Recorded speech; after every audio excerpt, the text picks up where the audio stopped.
Hello everybody, and welcome back to the Organic Dev channel. In this video, I will be showing you guys how to create a main menu in Roblox Studio. This main menu will blur your screen when you join and prevent players from moving their characters until they click the play button. It is also fully customizable, so you can make the play button look like however you would like. You can also adjust how blurry the background is. Without any further ado, let's get straight into the tutorial. Before we add the script, let's create the UI. The first thing that you are going to want to do is navigate to the Explorer and then Lighting, and add a blur. Then, edit the blur size to 0, as the script will create the blur while the user is in the main menu. Then, create a screen GUI, let's call it Main Menu. Inside of it, add a text button named Play Button. Then, I will customize the size and color, as well as add rounded edges. After that, let's make the credits menu before we move on to the scripting side of things. First, duplicate the play button and change the name to Credits Button and the text on the credits to say Credits. Then, insert a frame called Credits Frame and customize it however you would like.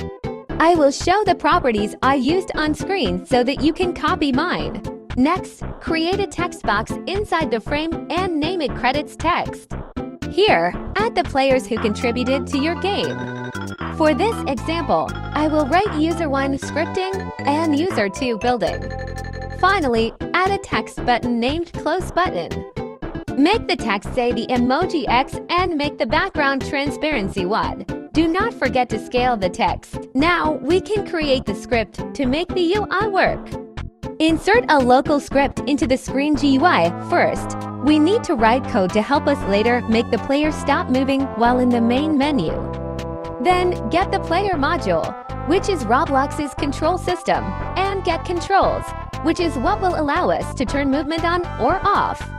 Then, we write these lines to reference the UI that we created, as well as the blur from the start of the video. The reason we write wait for child is because it ensures those objects are fully loaded and available before the script tries to use them, preventing errors if they have not appeared yet. Next, set up the main menu with these lines by stopping movement, adding blur, and making the actual menu part visible. After that, make it so that a left click of the play button will unblur the background, remove the UI, and allow players to move again.